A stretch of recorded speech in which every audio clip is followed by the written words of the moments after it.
So let's get into researching a potential major. So as you research a school, we already learned how to do that. You want to go to academics, look up a major. You can pick any major. Find a school that has a plethora or a whole bunch of different majors so that way you can play around with it. You don't even have to be interested in the school, but just kind of go through the process of looking at a major. Again, within each major, there's normally a concentration. So, for example, my major in undergrad was political science, and my concentration was race and American politics. So I picked that concentration. So a lot of my courses fell underneath that particular umbrella. For other people, they did international justice and security, right? So there's so many different concentrations that help you, again, find your niche. Look at the course plan. So if it's a certification program, that usually takes a little bit less than a year, up to 1 year. Is it a 2-year program or a 4-year program? And then the main question is, do the courses in the description interest you? If so, you found your match. And again, I'm going to show you some examples of that in the next couple of slides. And then research possible career paths for that specific major. I'm also going to show you that as well. So this is one of my favorite websites, and it's in your workbook, and it's called What Can I Do with This Major? And so when you look at that, you can go to the website myplan.com and you can research potential majors. But when you do that, it actually will give you all of the different careers that come with a major. So maybe you think that if you major in math, you're like, what do these people do that major in math, right? You can be a math teacher. Of course, that's an easy answer, but you can also do things. You can be an actuarian. You could work for an insurance company. You can work with architects to make sure the design is suitable for building, right? You can work in engineering firms. You could work as someone who does textbook writing for math students in the future.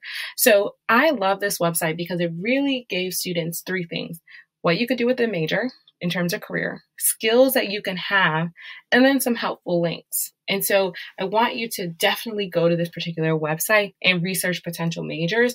And even if there's a major that you're like, oh, I don't know if I'm interested, just click it. What do you have to lose? 5 minutes.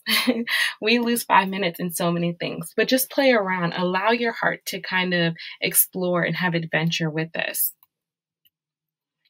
So this is an academic planning worksheet. So a lot of times, most times at this particular point in, life, everything is going to probably be digital. But in the past, we used to have these academic planning worksheets. And so students knew that they had to check off every single thing on the worksheet. And that's when they knew that they were ready to graduate. And so let's just look at this. So this is for a psychology program. So sometimes students might think that when you have a major, they're actually going to tell you exactly what to take every single term. But as you can see here, you actually, for the majority of majors, you do have some flexibility. So the first category is, it says you have to complete 1 course from each of the following groups. So for biopsychology or cognitive, right, they give you 2 options.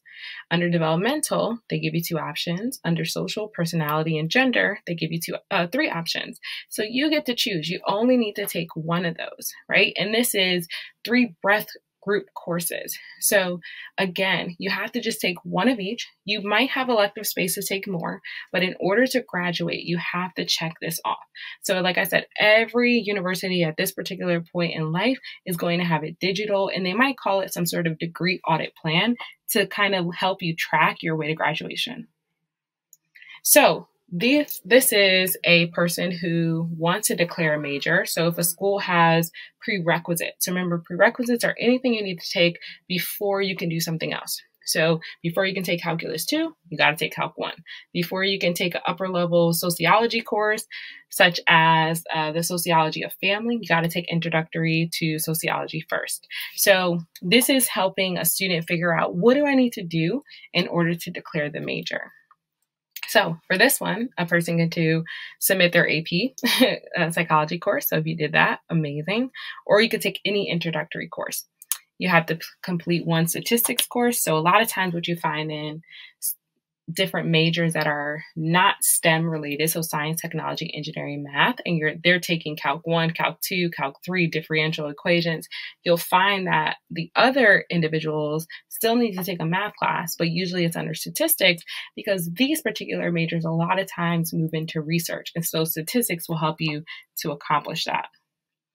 Then this particular school has a lab requirement. So you got to do some sort of research method or advanced labs in developmental psychology or cognitive. And so these are the things that you want to see.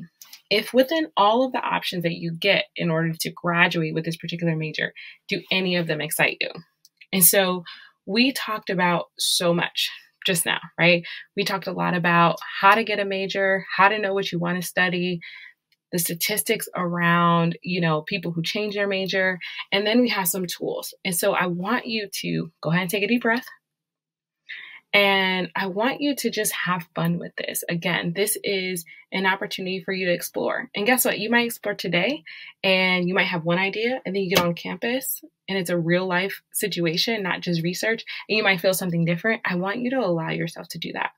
Remember, 50% of students change their major at least once.